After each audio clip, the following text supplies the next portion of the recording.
Hello students, आज हम लोग डिस्कस करेंगे इमेज फॉर्मेशन के बारे में। ठीक, पिछले वीडियो में हम लोग देखे स्फेरिकल मिरर क्या होती है, और इसके बाद हम लोग देखे कि जो रेडियस ऑफ कर्वेचर होती है वो फोकल लेंथ की ट्वाइस होती है। ठीक, तो इस वीडियो में हम लोग कॉन्केव और कॉन्वेक्स मिरर से इमेज फॉर्मेशन किस तरह से होती है उसके बारे में डिस्कस करेंगे। ठीक, तो आइए समझते हैं इमेज फॉर्मेशन करने के लिए हमारे पास कौन कौन सी लॉज होती हैं। Image formation bye spherical mirror.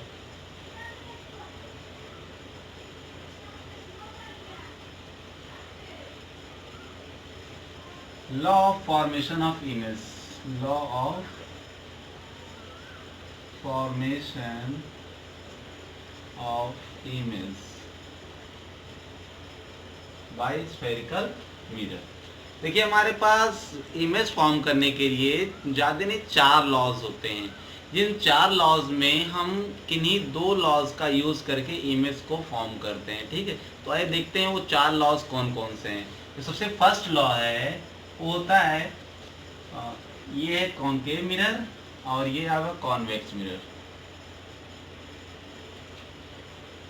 हम दोनों को साथ साथ पढ़ेंगे कि कौन कौन से लॉज दोनों में यूज होते हैं। ठीक, तो सबसे पहला लॉ ये है कि if any rays which come parallel to the principal axis after reflection is passes through the focus. जब कोई भी रेज प्रिंसिपल एक्सिस के, देखिए ये लाइन प्रिंसिपल एक्सिस है, इसके अगर पैरेलल इंसिडेंट होती है तो आफ्टर रिफ्लेक्शन ये फोकस से पास करती है। ठीक है, ये फोकस का डेफिनेशन भी है और ये law of formation of image भी है, तो आप इसको ध्यान देंगे, ये बहुत ही इंपॉर्टेंट लॉ है। ठीक, इसमें देख लीजिए ऐसे कन्वेंशनल में कैसे होता है। जब कोई रेज प्रिंसिपल एक्सिस के पैरेलल इंसिडेंट होती है तो after reflection it appear to come from focus, it appear to come from focus। ऐसा appear होता है कि ये फोकस से आ रहा है, ऐसा appear होता है कि यहाँ से रिफ्लेक्ट होकर तो ऐसे लौट जाती है रेस, इस तरह से लौट जाती है, लेकिन appear होता है कि ये फोकस से आ रहा है। ठीक, और यहाँ पे क्या होती है कि ये दिखाई देता है कि ये फोकस से जा रही है। ठीक है, ओके। देखिए सेकेंड लॉ क्या है। सेकेंड लॉ क्या होता है, अगर मान लीजिए कोई भी लाइट रेज फोकस के थ्रू पास हो रही है, if any light rays passes through the focus and after reflection it become parallel to the principal axis। कोई भी लाइट रेज अगर फोकस से पास करेगी तो आफ्टर रिफ्लेक्शन ये प्रिंसिपल एक्सिस की क्या हो जाएगी, पैरेलल हो जाएगी। ठीक है, ये सेकेंड लॉ है। ये ठीक इसका उल्टा है, इसी का ठीक ये अपोजिट। ओके, और देखिए कॉन्वेक्स मिरर के केस में कैसा होता है, ये principal axis, if any rays is appear to come from focus, अगर कोई भी रेज ऐसा प्रतीत हो कि फोकस से आ रही है तो after reflection it become parallel to the principal axis. मतलब अगर कोई भी लाइट रेज फोकस से ऐसा लगे कि ये फोकस से आ रही है यहाँ पे, तो रिफ्लेक्शन के बाद ये प्रिंसिपल एक्सिस की क्या हो जाएगी, पैरेलल हो जाएगी। देखिए प्रिंसिपल एक्सिस के पैरेलल हो गई, ये बहुत इंपॉर्टेंट, इसको ध्यान से देखिएगा। अगर ऐसा कोई रेज लगे कि ये फोकस से आ रही है तो इस पॉइंट से ये जो रेज होगी रिफ्लेक्शन के बाद ये इसके पैरेलल हो जाएगी प्रिंसिपल एक्सिस के। ठीक है, ओके। अब आपका जो थर्ड लॉ है वो क्या होती है, फर्स्ट और सेकेंड लॉ तो हम लोग देख लिए, थर्ड लॉ को देखिए। अगर मान लीजिए ये थर्ड लॉ,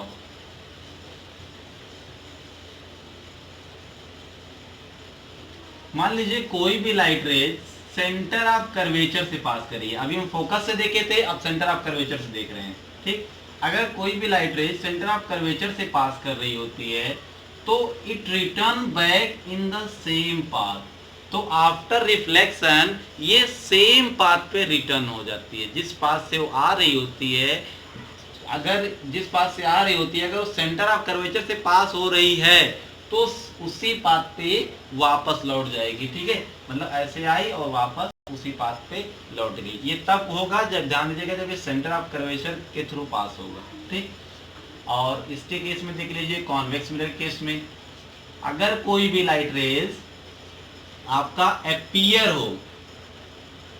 हो, यहाँ पे देखिए, यहाँ फोकस बीच में था, यहाँ सेंटर ऑफ कर्वेचर था, यहाँ पे भी सेंटर ऑफ कर्वेचर, यहाँ अगर कोई भी लाइट रेज अपीयर हो कि ये सेंटर ऑफ कर्वेचर से आ रही है, ठीक, तो यहीं से ही रिफ्लेक्ट हो जाएगा। अगर लग रहा है कि ये सेंटर ऑफ कर्वेचर से आ रही है तो यहीं से क्या हो जाएगा, ये रिटर्न हो जाएगा। ठीक है, it return back if any light rays appear to come from center of curvature, then it return back in the same path, तो वो सेम पाथ पे वापस रिटर्न हो जाती है। ठीक है, इस केस में आपका कॉन्वेक्स मिरर के केस में। ठीक है, और जो लास्ट आपका फोर्थ लॉ है, ये कभी कभी हम लोग इसका यूज करते हैं।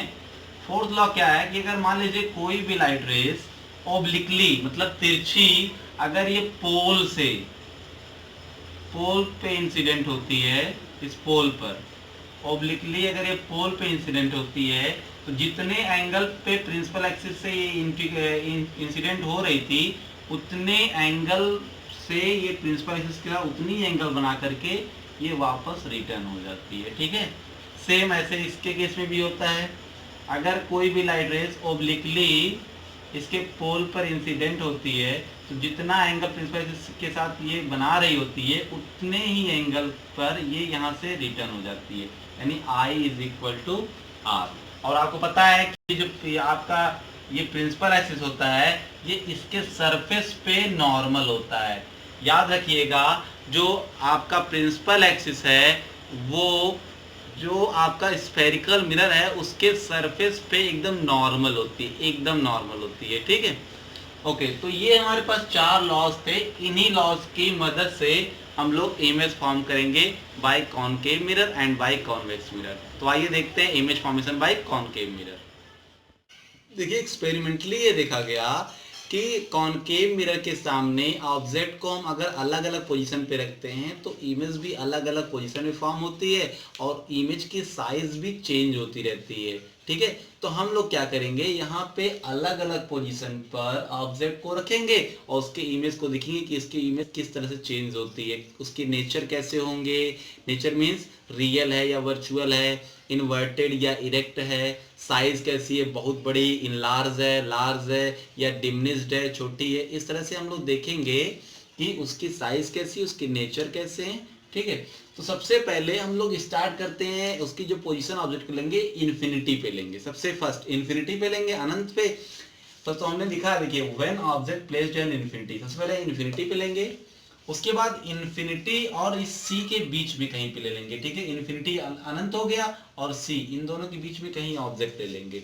फिर व्हेन ऑब्जेक्ट प्लेस एट सी, इसके बाद सेंटर ऑफ कर्वेचर पे ऑब्जेक्ट को लेंगे और इसके बाद सेंटर ऑफ कर्वेचर फोकस के बीच में ऑब्जेक्ट को लेंगे, फोकस पर और फोकस और पोल के बीच में। इस तरह से अलग अलग पोजीशन पे ऑब्जेक्ट को रख के हम इमेज फॉर्म करेंगे। तो सबसे पहले हम लोग डिस्कस करते हैं इन्फिनिटी पे। ठीक है, देखिए, जो ऑब्जेक्ट इन्फिनिटी पे रहती है वो बहुत बड़ी होती है, लेकिन हमको छोटी दिखाई देती है। ठीक है, तो वहां से जितनी भी रेज आती हैं इन्फिनिटी से, वो ऑलमोस्ट पैरेलल होती हैं। ठीक है, तो अगर हम मान लीजिए यहाँ पे कोई ऑब्जेक्ट है, इन्फिनिटी पे है, बहुत इन्फिनिटी पे, मतलब लार्ज डिस्टेंस पे है। ठीक, तो वहां से जो रेज आएगी वो पैरेलल आएगी। तो अगर ऐसे पैरेलल रेज आ रही है, या मान लीजिए यहाँ से आ रही है, तो इसका जो आपको पता है कि जो भी ऑब्जेक्ट प्रिंसिपल एक्सिस के पैरेलल आती है, वो कहाँ से पास करती है, फोकस से पास करती है। ये भी ऑब्जेक्ट जो है, ये अगर प्रिंसिपल एक्सिस के पैरेलल आ रही है तो ये फोकस से पास करेगी। तो आप देखेंगे कि जो यहाँ पे दोनों रेज हैं, वो जो रेज हैं वो सब के सब कहाँ इंटरसेक्ट कर रहे हैं, फोकस पे इंटरसेक्ट कर रहे हैं। तो अगर कोई भी ऑब्जेक्ट इन्फिनिटी पे रहती है तो उसका जो इमेज बनता है वो फोकस पे बनता है और बहुत छोटा बनता है, वेरी डिमिनिश्ड बनता है। ठीक है, इस तरह से आप इमेज फॉर्म कर सकते हैं। देखिए, यहाँ इमेज की साइज बहुत छोटी होती है, एकदम पॉइंट साइज होती है। ठीक है, जहां पे दोनों रेज इंटरसेक्ट करेंगे, हम लोग 2 रेज इंसिडेंट करेंगे और दोनों रेज जहां पे इंटरसेक्ट करेंगे वहीं पे आपका इमेज फॉर्म होता है। ठीक, एक तरीका और है समझने के लिए। मान लीजिए इन्फिनिटी से जो भी रेज आती हैं वो सब पैरेलल आती हैं। तो मान लीजिए एक रेज ऐसे आ रही है फोकस से, जो फोकस से अगर पास कर रही होती है तो आपको पता है फोकस से पास करने के बाद वो रेज पैरेलल हो जाती हैं।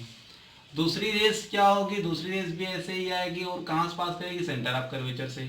और आपको पता है जब कोई भी रेस सेंटर ऑफ कर्वेचर से पास करती है तो वो उसी पाथ पे रिटर्न हो जाती है। अभी हमने law of formation of image में पढ़ा है कि अगर कोई भी रेस सेंटर ऑफ कर्वेचर से आती है होकर तो वो उसी पाथ पे रिटर्न हो जाती है। देखिए दोनों रेज यहाँ पे इंटरसेक्ट कर रहे हैं, ये रेस आई फोकस से तो पैरेलल हो गई और ये रेस सेंटर ऑफ कर्वेचर से आई तो उसी पाथ पे रिटर्न हो गई। तो देखिए दोनों रेस यहाँ पे इंटरसेक्ट कर रहे हैं और यहाँ पे इस फोकस पर देखिए इस पोजीशन क्या है, फोकस। इमेज का जो पोजीशन होती है वो फोकस पे बनती है अगर कोई ऑब्जेक्ट इन्फिनिटी पे है तब। इन्फिनिटी पे ऑब्जेक्ट बहुत बड़ा था और इमेज देखिए कितना छोटा बना है। तो यहाँ पे हम लोग अगर नेचर की बात करें, इमेज की, नेचर ऑफ इमेज, तो सबसे पहले आप कहेंगे कि रियल है। रियल क्यों कहेंगे, क्योंकि देखिए इमेज जो है वो सामने बन रहा है, सामने बनता हुआ दिखाई दे रहा है, तो ये इमेज रियल होगा। ठीक, इन्वर्टेड है, जो इमेज रियल होती है वो इन्वर्टेड होती है। तो यहाँ देखिए इन्वर्टेड क्यों, क्योंकि ये प्रिंसिपल एक्सिस के नीचे ऑब्जेक्ट ऊपर रखा था, इमेज नीचे बन रहा है, इसके मतलब ये इन्वर्टेड है। और फिर आप कहेंगे वेरी डिमिनिश्ड, वेरी डिमिनिश्ड, बहुत छोटा बन रहा है। ठीक है, ये जो इमेज है ये बहुत छोटा बनता है। ठीक, और कहाँ बनता है, एट फोकस, इसकी जो पोजीशन है फोकस पे हो जाएगी। ठीक, अब हम लोग इमेज को ऑब्जेक्ट को कहाँ प्लेस करेंगे, इन्फिनिटी और सी के बीच में। तो मान लीजिए ऑब्जेक्ट को हम यहाँ प्लेस करते हैं, ये हमारा ऑब्जेक्ट है। ठीक, अब यहाँ सबसे पहले हम एक रेस इंसिडेंट करेंगे पैरेलल, पैरेलल इंसिडेंट की हम लोग 4 यूज करेंगे कोई भी, तो हम सबसे पहले पैरेलल वाला यूज करते हैं, इसका यूज ज्यादा होता है। ठीक है, अगर हम लोग पैरेलल यूज ऐसे रेज से इंसिडेंट करते हैं तो ये कहाँ से पास करेगी, फोकस से पास करेगी। दूसरी रेज हम लोग सेंटर ऑफ कर्वेचर से इंसिडेंट कर ले रहे हैं और सेंटर ऑफ कर्वेचर से इंसिडेंट करेंगे तो देखिए ध्यान से, तो ये उसी पाथ पे रिटर्न हो जाएगा जैसे आया था। तो जिस पाथ से आया था उसी पाथ पे रिटर्न हो गया। ये पैरेलल आया था तो ये फोकस चला गया, दोनों रेज यहाँ इंटरसेक्ट कर रही हैं। ठीक है, तो यहाँ पे आपका इमेज फॉर्म हो जाएगा। अब ध्यान दीजिए, तो इसकी जो साइज है वो ऑब्जेक्ट की साइज से छोटी है। तो अगर हम इसके नेचर की बात करें तो इमेज की नेचर में आप कहेंगे ये रियल है और इन्वर्टेड है, इन्वर्टेड और डिमिनिश्ड कर देंगे या स्मॉल कह दीजिए, छोटा है, एकदम छोटा नहीं है बट छोटा है। और ये बनता कहाँ है, तो याद रखिएगा बिटवीन सी एंड एफ। हमेशा हमेशा अगर कोई भी ऑब्जेक्ट इन्फिनिटी और सेंटर ऑफ कर्वेचर के बीच में होती है तो उसकी जो इमेज होती है वो इन दोनों के बीच में ही फॉर्म होती है। ठीक, अब हम लोग ऑब्जेक्ट को सेंटर ऑफ कर्वेचर पे लेते हैं। तो अगर हम ऑब्जेक्ट को यहाँ सेंटर ऑफ कर्वेचर पे प्लेस कर देंगे तो यहाँ से देखिए पहले हम लोग 2 रेज इंसिडेंट करेंगे। पहला रेज इंसिडेंट होगा पैरेलल, जो फोकस से पास करेगा।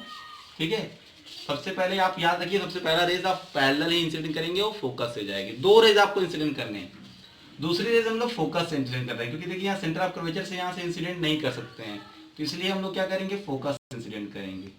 और जब फोकस से इंसिडेंट करेंगे तो ये देखिए ध्यान से, तो ये पैरेलल हो जाएगा।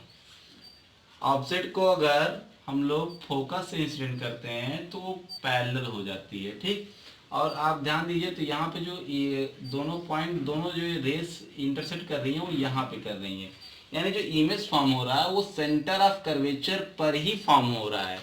ऑब्जेक्ट भी सेंटर ऑफ कर्वेचर पे था, इमेज भी सेंटर ऑफ कर्वेचर पे, और जो ऑब्जेक्ट की साइज होती है वो इमेज के साइज के इक्वल होती है। इस चीज़ को आप बहुत ही ध्यान से समझेंगे, क्योंकि कभी कभी एग्जाम में पूछ लेता है कि किस पोजीशन पे इमेज और ऑब्जेक्ट की साइज इक्वल होती है। तो आप याद रखिएगा, सेंटर ऑफ कर्वेचर पे अगर ऑब्जेक्ट प्लेस करते हैं तो इमेज और ऑब्जेक्ट की साइज इक्वल होती है। तो नेचर अगर बात करेंगे तो नेचर में सबसे पहले रियल हो जाएगा, इन्वर्टेड है क्योंकि उल्टा नीचे बन रहा है, इन्वर्टेड है, और same size of object, same size of object. और अगर हम पोजीशन की बात करें तो पोजीशन के बारे में अगर बात किया जाएगा तो कहेंगे आप एट सी, ये सेंटर ऑफ कर्वेचर पे ही ये आपका इमेज बनता है।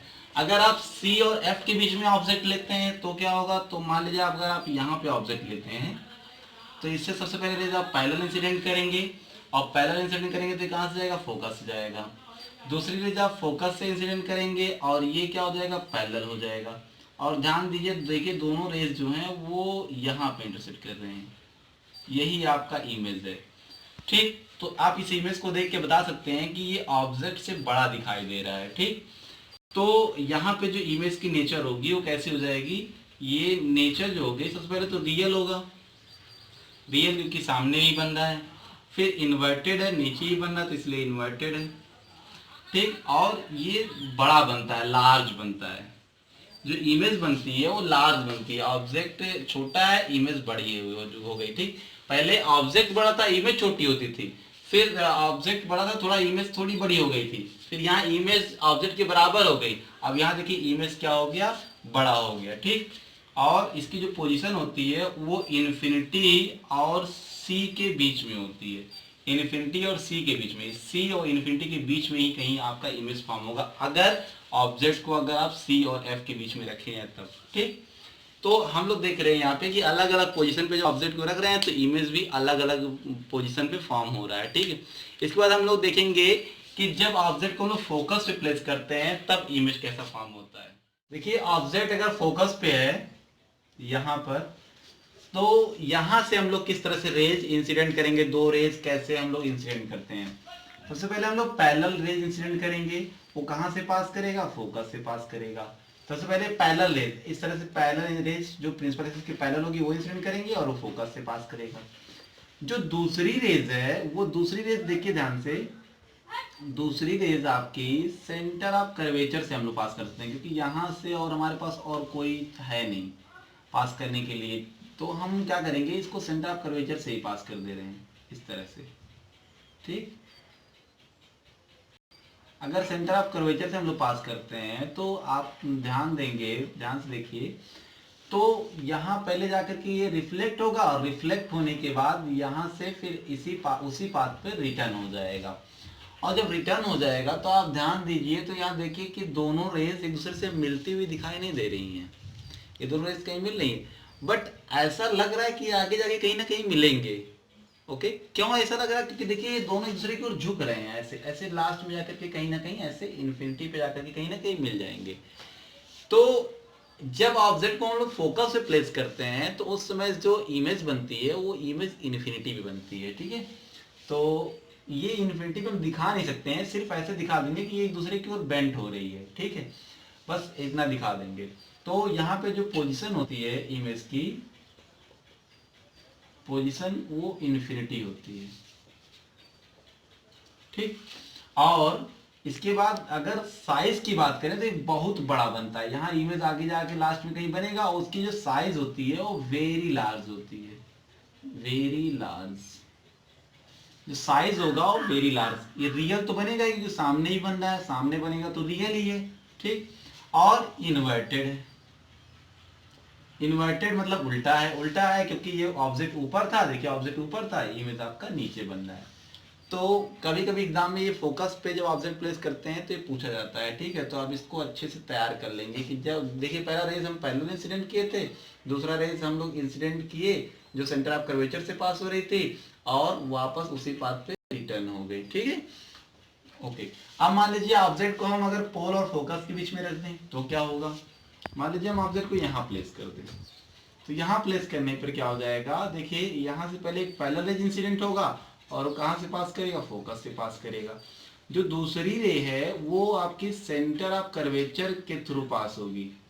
अब जब सेंटर ऑफ कर्वेचर के थ्रू पास होगी तो देखिए यहाँ पे ये दोनों रेस तो बहुत दूर दूर जा रही हैं, ये दोनों तो कहीं मिलेंगी ही नहीं, और जब ये दोनों रेस कहीं नहीं मिलेंगी तो इसके मतलब इमेज फॉर्म होगा ही नहीं।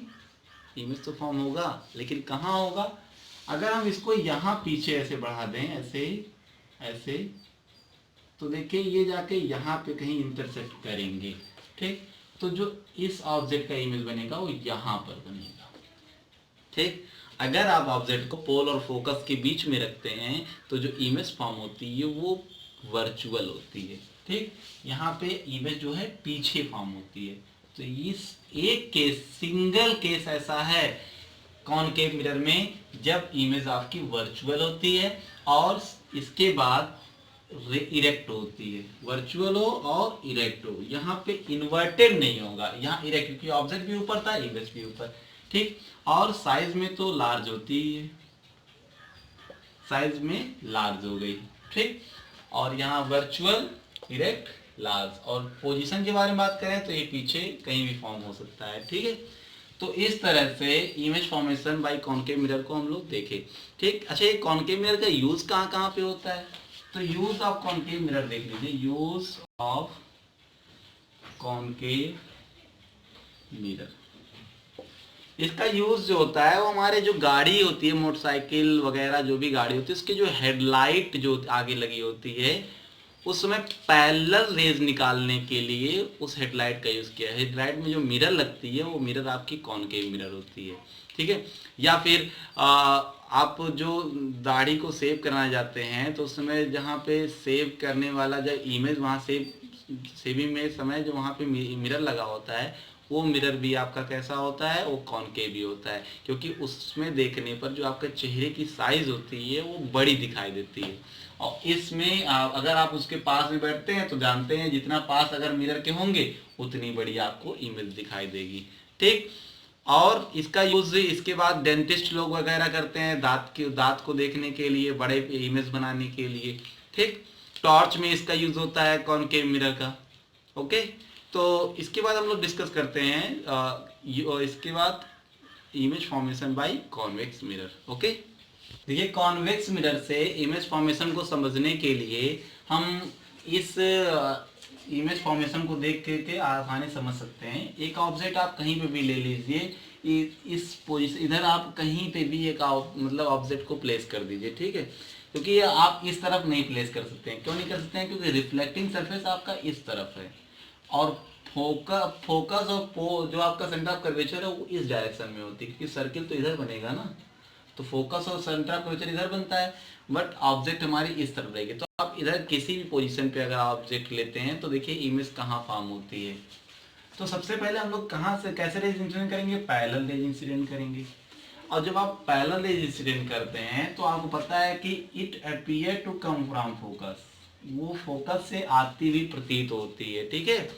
अच्छा, अगर मान लीजिए कोई भी light rays centre of curvature से आती हुई प्रतीत हो तो ये यहीं से टकरा करके वापस रिटर्न हो जाती है। हम लोग law of formation of image में देखे थे, ठीक, कि अगर कोई भी सेंटर ऑफ कर्वेचर से लाइट रेज आती हुई दिखाई देती है तो उसी पॉइंट से यहाँ से रिफ्लेक्ट होकर के उसी सेम पाथ पे रिटर्न हो जाती है, ठीक। तो देखिए दोनों लाइट रेज यहाँ पे इंसिडेंट कर रहे हैं, सॉरी इंटरसेक्ट कर रहे हैं, और यही है इमेज ऑफ दिस ऑब्जेक्ट। तो ये जो इमेज है, ये इमेज ये कैसा है? ये आपका है वर्चुअल, इरेक्ट और स्मॉल,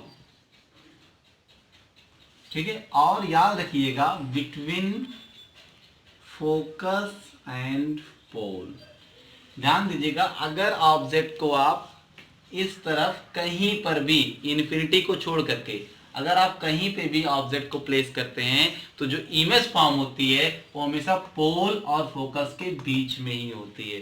हमेशा हमेशा कहीं पे भी, चाहे आप यहाँ रख के देख लीजिए, यहाँ रख के दीजिए, कहीं पे भी रख के देखेंगे, हमेशा इमेज इन दोनों के बीच में ही फॉर्म होगा, ठीक है, ओके। और कैसा फॉर्म होगा? हमेशा हमेशा वर्चुअल। कॉनकेव मिरर के केस में हमारा जो इमेज बनता था वो रियल बनता था, सामने बनता था। यहाँ पे देखिए इमेज पीछे बन रहा है, ठीक है। तो इसके केस में, कॉन्वेक्स के केस में हमेशा इमेज वर्चुअल बनती है, हमेशा, ठीक, ओके। और मान लीजिए अगर ऑब्जेक्ट आपकी इन्फिनिटी पे हो, इन्फिनिटी पे आपको पता है सारी रेस पैरेलल ही आती हैं, सारी रेस पैरेलल आएंगी तो कहाँ आकर के लगेगा? ये फील होता है कि ये फोकस से आ रही हैं, ठीक है, ऐसा फील होता है कि ये फोकस से आ रही हैं, तब यहाँ से ये रिफ्लेक्ट होकर इस तरह से चला जाएगा, ठीक।